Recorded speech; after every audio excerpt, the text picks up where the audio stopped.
My name is Alyssa. I'm 22 years old. My parents made me take public transportation to my graduation while they drove my sister to a luxury spa. So I cut them off and made one move they never recovered from.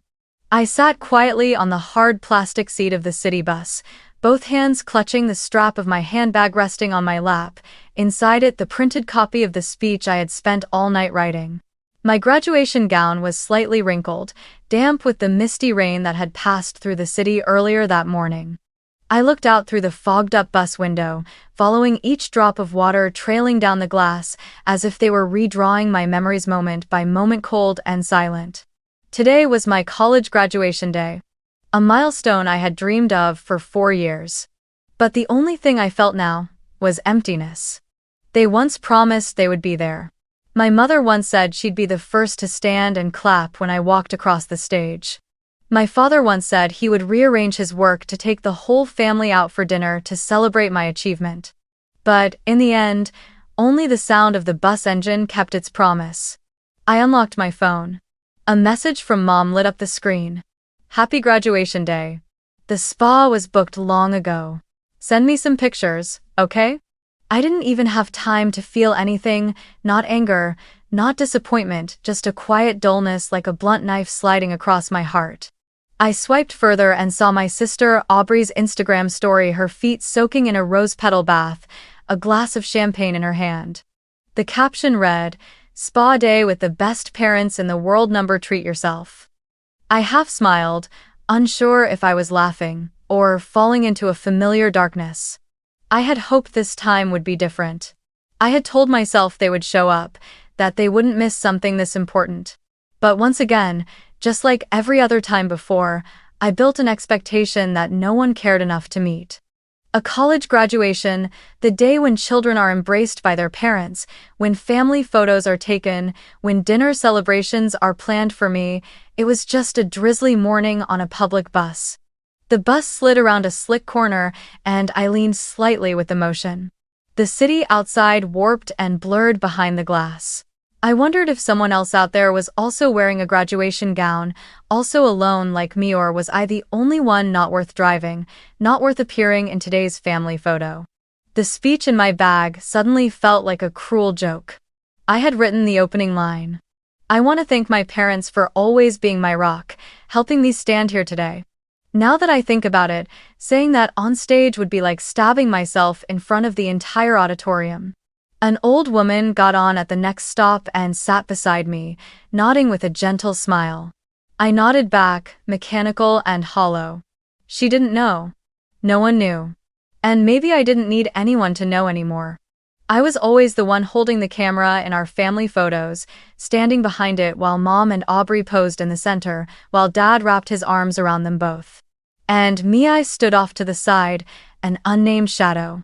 I used to tell myself that if I studied harder, stayed quieter, acted more obedient, they'd notice me. But the harder I tried, the more invisible I became. The bus rolled past a sign that read, "University Graduation Ceremony, 500 feet. I stood up. My steps were not fast, but they were steady. I no longer hoped to see my parents or sister in the audience. I didn't need any of them to make this day meaningful. Because today, I wasn't just graduating from college, I was graduating from the dream that one day they would choose me. The bus doors opened, and a cold gust swept through. I took a deep breath, held my speech tight in my hand, and stepped off. I didn't look back. Before I continue this story, if you're still listening, could you tell me where in the world you're watching from? I'd truly love to know how far this story can travel. I used to think that if someone had witnessed my childhood from the outside, they would have believed I grew up in a perfect family, a complete household, a home filled with laughter, a beautiful little sister who was constantly praised. But from the inside, I grew up like a long-term tenant in my own home. Everything in our house revolved around Aubrey, younger sister by 3 years, with her perfect smile, her pleading eyes that always got what they wanted, and the kind of favoritism I never had the chance to understand. Aubrey was always the center. When I was learning to read, my mom bragged that Aubrey could sing. When I was learning to write, Everyone was busy listening to her make up stories about princesses and castles. But I still believed that if I tried hard enough, the spotlight would find me just once. So I wrote. I wrote little stories, short poems, and one day in 6th grade I won first place in a statewide writing contest. The principal called my name in front of the whole school and handed me a certificate, a small gold medal, and said, "Keep writing, Alyssa." Ha! I remember running home that day, heart fluttering like a little bird, eager for that moment when mom or dad would hug me and tell me how proud they were of something I had created entirely on my own. But when I stepped into the living room, they were deep in conversation about Aubrey's swim meet the next morning. Mom was labeling water bottles. Dad was looking for the pink towel with her name embroidered on it. I stood there, silent, holding up the certificate like a child raising their hand, hoping to be seen. After a long pause, Mom glanced over and said, "Oh, is your sister's swim meet today? Make sure you cheer for her, okay?" That sentence dropped me into a quiet place I can still taste in the back of my throat. When I turned 10, my parents threw a joint birthday party for both of us to save money, Mom said. I didn't mind. I just wanted to blow out the candles with my sister, sing "Happy Birthday" under the glow of candlelight like every other kid. But when the cake came out, I froze. Written in white chocolate on the pastel purple frosting was a single name. "Happy Birthday, Aubrey." I looked around, expecting Mom to laugh and announce there was a second cake coming. But no. Everyone kept smiling, taking pictures, shouting her name. And I stepped back into the corner, eating my first bite of cake like a guest who had wandered into the wrong party. I thought I was used to it. I thought that once I got older, tougher, things would change, but then came the elementary school costume festival in 7th grade. I spent an entire week crafting a Hermione outfit from cardboard, old fabric, and glue. I excitedly showed it to Mom. She gave a distracted smile and then turned to call and order a custom-made bell gown for Aubrey with real crystals, a gold-plated tiara, and glittering shoes straight out of a fairy tale. On the day of the festival, when we both walked into the school gates, every eye turned to her. Teachers praised her. Other parents asked to take pictures with her. And me, I stood there holding the wand I had painted brown with a wooden stick the day before, smiling stiffly, trying not to let anyone see my hands trembling from shame. I never resented my sister. Truly. Aubrey never tried to steal the spotlight, she was simply the chosen one. And I learned how not to be a bother. I learned how to celebrate in silence. I learned how to disappear without anyone noticing. Sometimes I'd hide in the library to avoid family meals. Sometimes I'd fake being asleep just to not hear conversations where my name was never mentioned. I once tried writing letters to my parents, telling them I felt sad, that I felt lost, but I tore them up. I was afraid they'd think I was selfish. Afraid they'd think I was jealous. Afraid they'd read them, then forget. So I lived like a shadow, easy to replace, easy to overlook, easy to leave behind. But I also began nurturing something inside me that wasn't easy to extinguish, a silent vow. That one day, I would stand somewhere they couldn't ignore me anymore. That one day, the silence they had planted inside me would echo loud enough to haunt them. In my senior year of high school, I met Daniel at a time when I no longer believed in things like first love. I was the type of girl who always sat at the back of the class, shirts always neatly tucked, hair tied low, quiet but consistently top of the class. Daniel was different. They was the kind of boy who seemed to carry sunlight wherever he went, likable, funny, and with a way of making people feel truly seen. But what made me notice him wasn't his smile, or the way he played guitar at camp. It was that Daniel was the first person who ever asked me, "Alyssa, are you okay? Really okay?" I didn't know how to answer him. But I remember clearly that I looked him straight in the eyes and nodded.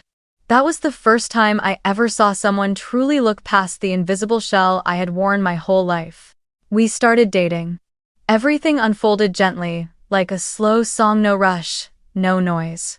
Daniel liked listening to me read the stories I was working on. I liked how he wasn't afraid of silence.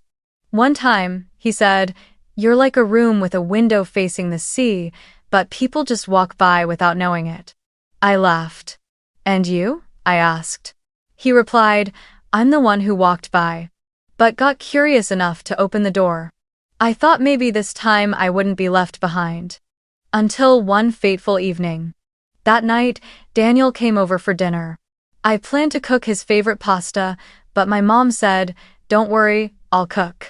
I should have known then. When Daniel walked in, Mom hugged him like a long-lost son. Dad clapped him on the back and said, tall and handsome, this is Alyssa's boyfriend? I thought you were Aubrey's friend. The entire dinner turned into a show starring one person. Aubrey. My sister wore a white dress, hair cascading gently, lips painted just enough. And me, I was in a t-shirt and jeans, like a housemaid who'd been given a seat at the table by mistake. Throughout dinner, Mom didn't ask me a single question. Dad told jokes for Daniel, and Daniel, hesitant at first, gradually began laughing along. When Aubrey started talking about our beach trip last summer, Mom leaned in and asked, Daniel, do you like the beach? How about we all go together this summer? I looked at him, hoping for something, any signal that he remembered I was the one sitting next to him. But Daniel just smiled and nodded. That night, when I walked him to the door, no one in the house even noticed I had left the table early. I asked him, softly, what did you think about tonight? Daniel was quiet for a moment, then said, your family, they're really something. 3 days later, he texted and said he wanted to talk. We met at our usual cafe. Daniel sat across from me, stirring the last bits of melted ice in his glass, eyes avoiding mine. You're amazing, he began. But I feel like your family doesn't see you. Like you exist in a parallel space, and I'm tired of pretending that's not true. I didn't say a word. He wasn't the first to realize I was invisible in my own home. But he was the first to leave me because of it. I didn't blame Daniel. How could I blame someone who just wanted to belong to a normal family? That night, I didn't cry. I just went to my room, opened my laptop, and deleted every unfinished draft I had been working on. I no longer wanted to tell stories. Because clearly, no one cared to hear the voice of someone who never got to be the main character. I thought Mom would comfort me. I thought she would say I deserved someone better. But when I mentioned the breakup, she just sighed and said, that's a shame. Daniel and Aubrey looked good together. I stood there frozen. That sentences oft as air hit my heart like a storm.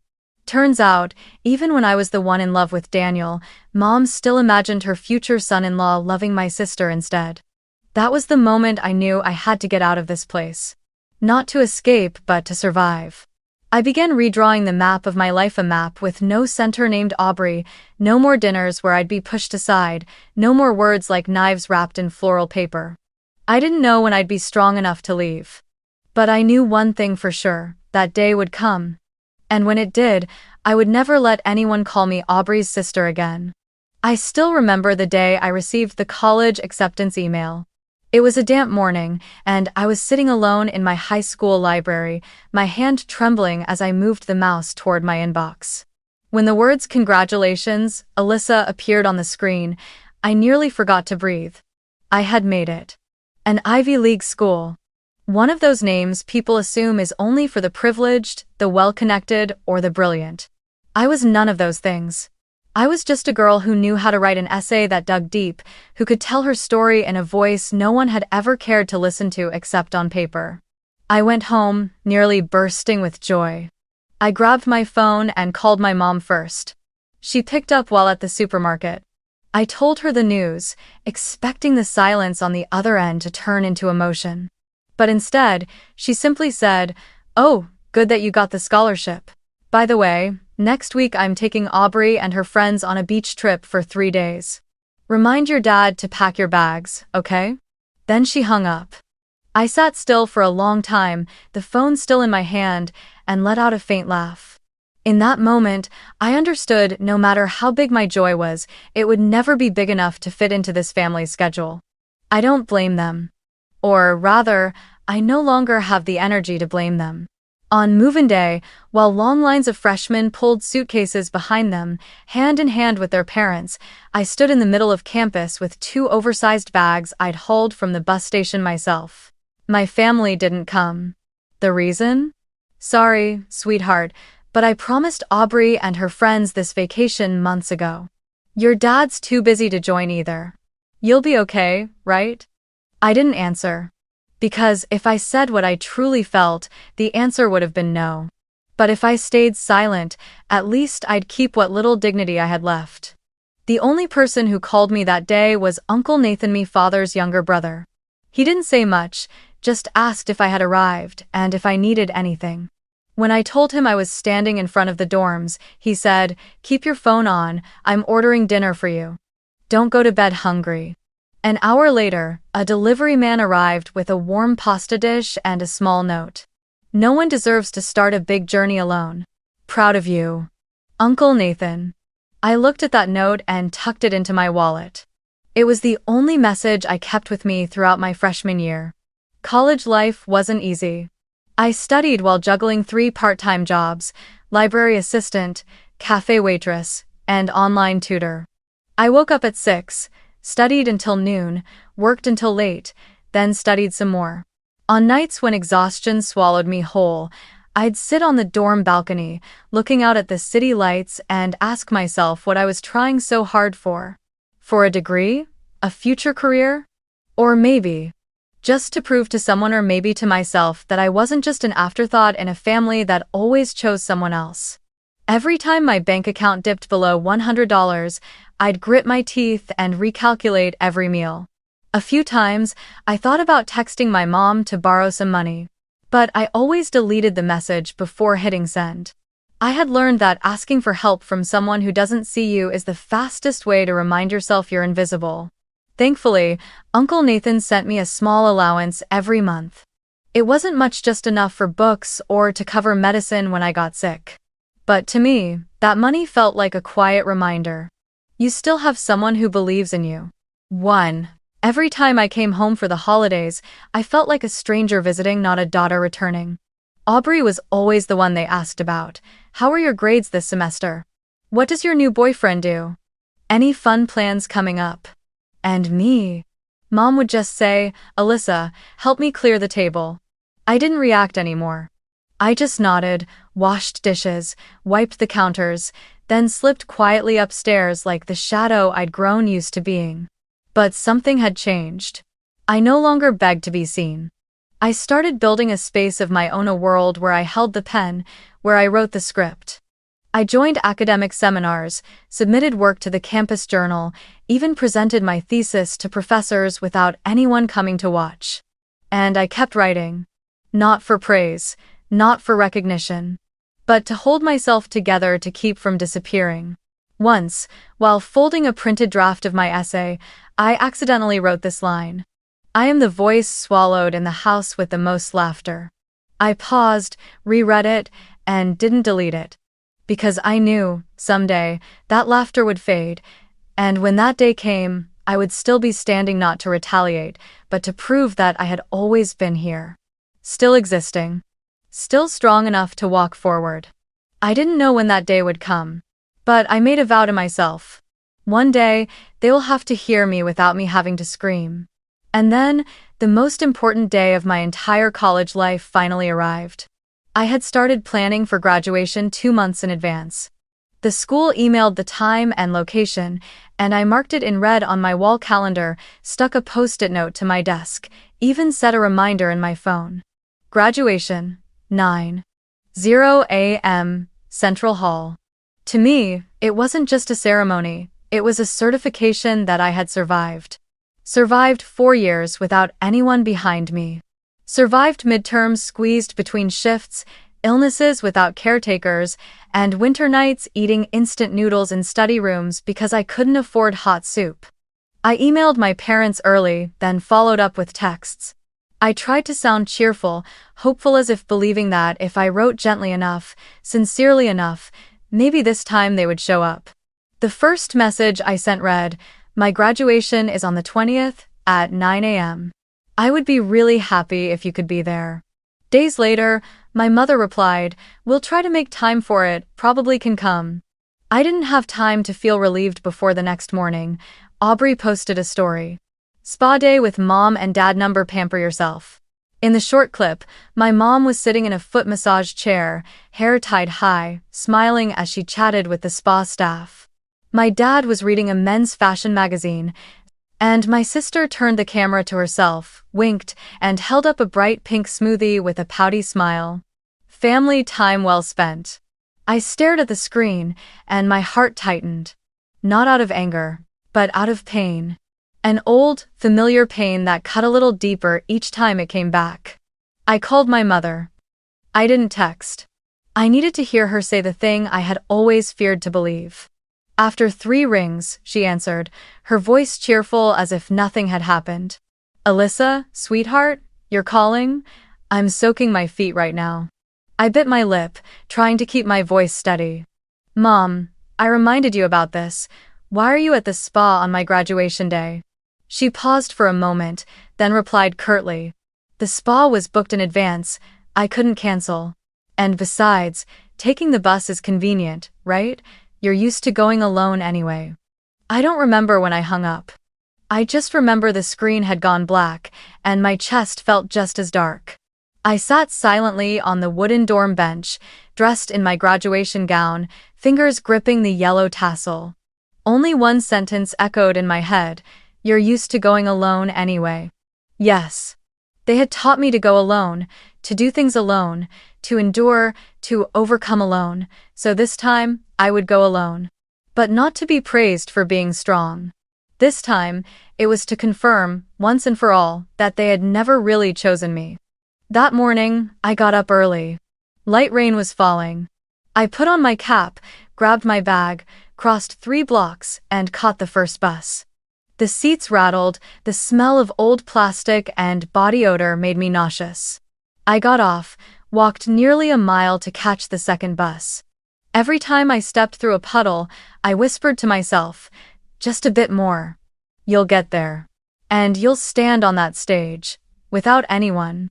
By the time I reached the hall, students were already scattered around, taking pictures with their families. Flags flapped proudly at the gates. A mother in a red dress kissed her son on the forehead, holding a bouquet of flowers. A father hugged his daughter tightly, hand in hand with his wife, beaming. I stood alone, stepped back beneath a line of trees, and quietly took a selfie with my front camera just so I'd have something to prove that I had truly been there. Alone. I was about to enter the hall when I heard someone call out, Alyssa. I turned around. It was Uncle Nathan. He wore a gray suit, holding a bouquet of sunflowers, his face radiant. I don't remember how long I hugged him. I just remember it was the first time in many years that someone had truly shown up for me. We sat together in the guest section. When my name was called, Uncle Nathan stood up and clapped so loudly the entire row turned to look. I walked up to the stage, accepted my degree, and smiled. But inside, I didn't feel joy or sorrow, just quiet. A kind of quiet that felt different. Not the silence you're forced to endure, but the kind that comes when you finally stop waiting for someone to change. Graduation ended. People flooded the courtyard, hugging, laughing, taking photos. I looked around and realized. After the ceremony, while everyone rushed to take pictures and celebrate under the cheers and flowers, I stood quietly beside Uncle Nathan. He looked at me, smiled, and said gently, as if he had planned the words ahead of time. Let's go celebrate, Alyssa. I know a special place. I nodded. I didn't ask where. I didn't need to know how far. I just knew that right then, I needed to leave a place where every glance made me feel like I lacked something. We went to a steakhouse downtown, the kind of place I had never dared to enter. High ceilings, crystal chandeliers, white tablecloths, staff dressed in black shirts and matching vests. As I stepped inside, still wearing my graduation gown, some of the staff nearby clapped, congratulating me, as if they had known all along who I was. I blushed, but smiled, first real smile I had worn all day. Maybe in months. Uncle Nathan ordered the most expensive dish on the menu without even looking at the price. I was still fumbling through the pages when he placed his hand on mine and said, "Don't think about money today. Today, you eat like someone who just won." I laughed. It felt like I was living in a different life, one where my effort and presence were acknowledged, not taken for granted. As the main course arrived, he handed me an envelope. I opened it. Inside was a check for $50,000. I looked at him, stunned, about to speak, but he raised his hand to stop me. This isn't a bailout, it's a reward, for your resilience, for not giving up, even when you had 100 reasons to. I choked up. My fingers gripped the edge of the envelope, afraid that if I let go, all the emotion inside me would spill out uncontrollably. Before I could even process it, he handed me a business card.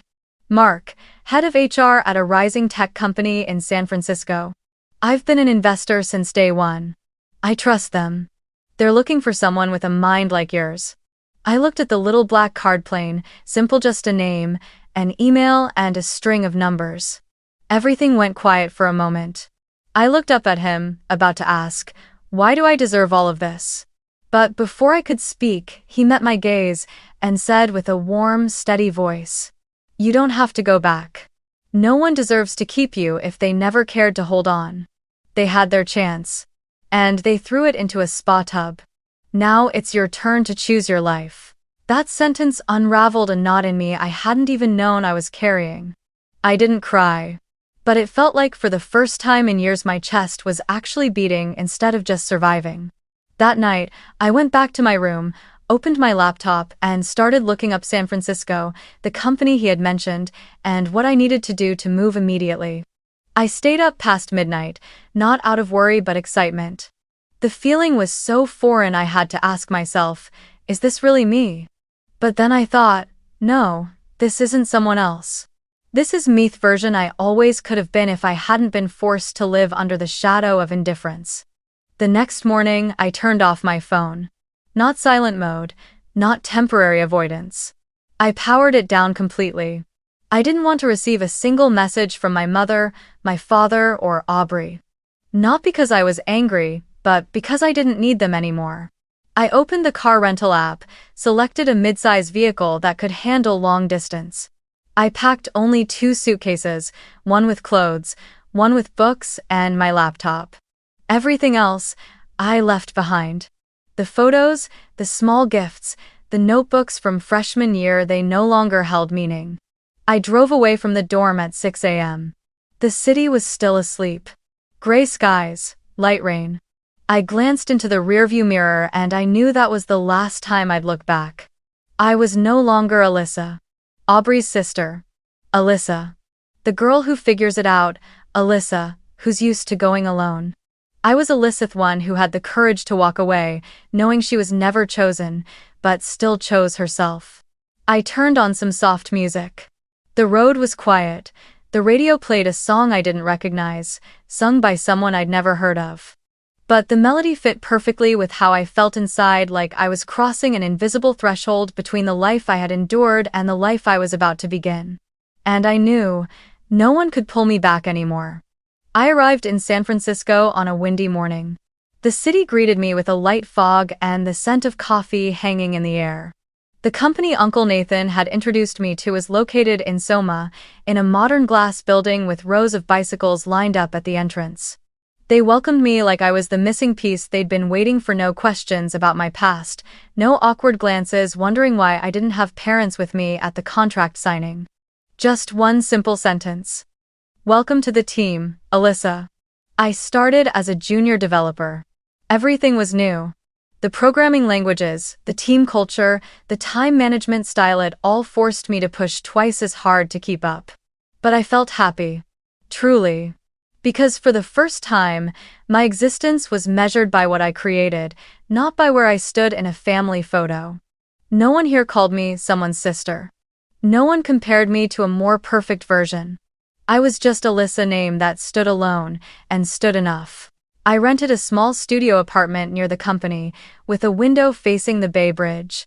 The room didn't have much, just a single bed, a work desk, and a bookshelf, but to me, it was an entire world free from judgment.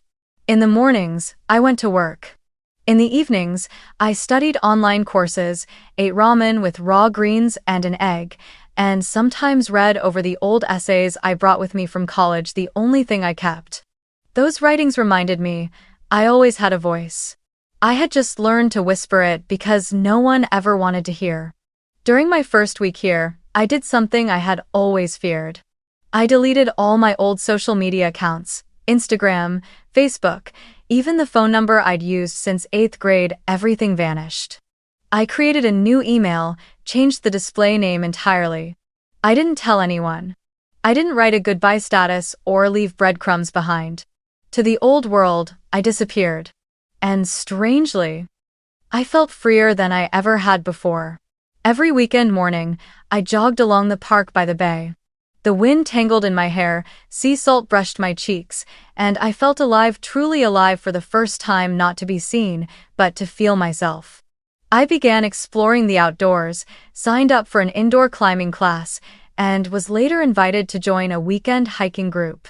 I used to think I wasn't good at making friends, but it turned out when I no longer had to try so hard to be noticed, I could breathe more easily in new relationships.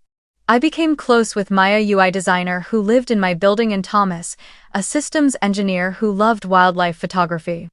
We went on a trip to Yosemite together, climbed to the top of Half Dome at sunrise, and looked out over a sea of green forest from the summit. I remember standing there, arms wide open as if reaching for the sky, and whispering, "You've made it out, Alyssa. You're truly free." No one heard me.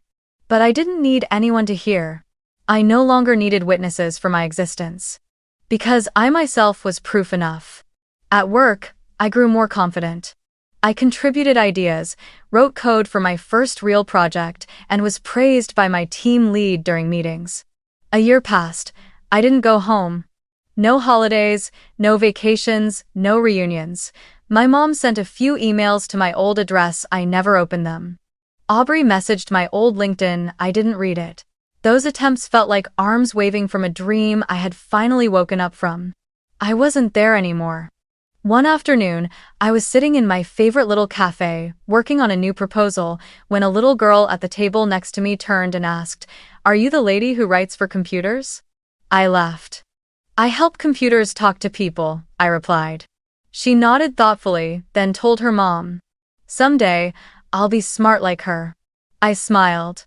And in that moment, I realized I had become the person I used to wish I could meet when I was a child.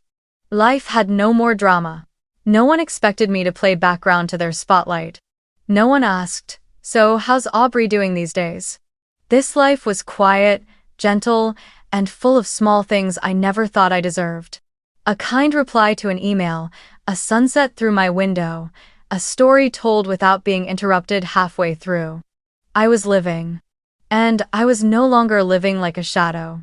I had become my own light. That day, I was working again at the cafe. Afternoon sunlight poured through the glass, painting soft golden streaks across the wooden table. My laptop was open. The work inbox was full, but it didn't overwhelm me. I was living a life I chose, free, quiet, and untouched by the people who once made me feel like an afterthought. But then, my personal inbox lit up with a name I never thought I'd see again, Mom. The subject line held just 3 words. About the inheritance. I raised an eyebrow, tilting my head as if to confirm I hadn't misread it. I clicked it not out of curiosity, but from an old instinct. The instinct to see what kind of tone they'd use this time. And my mother had written, "Your father wants to speak with you regarding the inheritance. Please respond soon. We are still family." No apology, no mention of the graduation. No reference to the last time we spoke, just inheritance. I laughed. A dry sound, like wind scraping across stone. Inheritance? The same people who once told me taking the bus is fine, now wanted to pull me back with the promise of assets? I almost deleted the email on the spot, but then my phone buzzed. A message from Aubrey. On the screen. Aubrey, unknown number. I opened it, not even bothering to brace myself. I wasn't surprised anymore. "Hey sis, I know things were bad. But we're going through a hard time. Dad lost his job. I had to drop out of grad school, couldn't afford the tuition. Mom's been sick too. I'm not asking you to forgive everything. But right now, you're the only one who can help us. I know you're doing great. I'm happy for you. Just please. Think of family. I read the message again and again. Not because I was moved, but because I was stunned. Not by the fact that my sister was struggling, but by the fact that they still believed I would come back just because they needed something. I sat still for several minutes. All the memories came rushing back like a tide breaking its banks. The time they left me behind at the school festival, the time I moved into college by myself, the time I rode the bus alone on graduation day.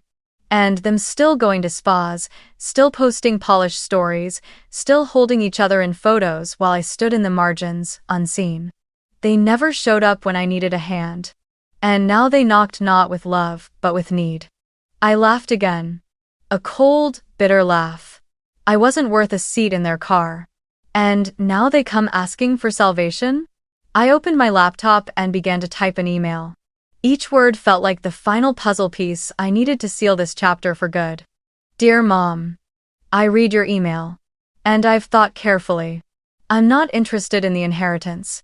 Not because I don't need the money, but because I don't need anything that comes from pity.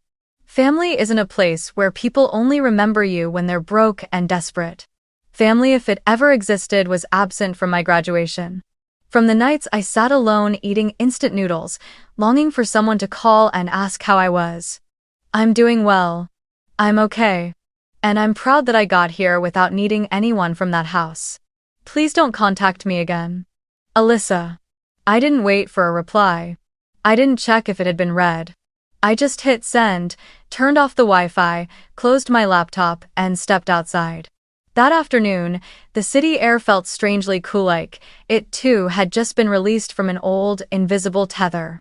I stopped at a small ice cream shop and ordered a scoop of rich chocolate, the kind I used to love as a kid, but no one ever remembered to buy for me. I sat on a park bench, took a spoonful, closed my eyes, and exhaled. No one knew I had left. No one knew I was here. And that wasn't sadness anymore, it was freedom. The next day, while I was organizing my pitch materials for an internal presentation, the landline phone in my apartment rang. I rarely got calls through the building's doorman system, usually just food deliveries or friends. But this time, a hesitant voice came through. Miss Alyssa, there's an older couple and a young woman in the lobby, they say. They're your parents and sister. The woman is crying and insists on coming up. Should I? I froze. My hands dropped the stack of documents onto the wooden desk. In my mind, an old reflex nearly stirred guilt, pity, the fear of hurting someone else. But I wasn't that same Alyssa anymore. I took a deep breath. Let them up, I said, my voice steady in a way that surprised even me. Not because I wanted to see them, but because I needed to end this fully, finally. 10 minutes later, there was a knock. I opened the door, stood tall, and kept a full arm's length of distance. In front of me stood my father, my mother, and Aubrey, all three looking like the life had been drained from them. My father was gaunt, his hair grayer, dark circles under his eyes avoiding mine. My mother's face, once meticulously cared for, now looked worn and tired, her makeup unable to hide the fatigue. Aubrey, still beautiful as ever, no longer had that confident sparkle in her eyes, only shame and hesitation. They looked at me, really looked as if they couldn't believe this apartment belonged to me. Gleaming hardwood floors, soft lighting, organized shelves, a dual-monitor workstation, a whiteboard filled with scribbled plans and ideas. They stood in silence for a few seconds. I remained in the doorway. I didn't invite them in. My mother spoke first, her voice hoarse and trembling. Are you really going to turn your back on your family, Alyssa? I looked her straight in the eye, no flinching. No backing down. No, I said slowly. I'm just returning what I was given, and honestly, I'm still being much kinder. My father cleared his throat, as if trying to hold on to some leftover authority. Alyssa, that was a long time ago.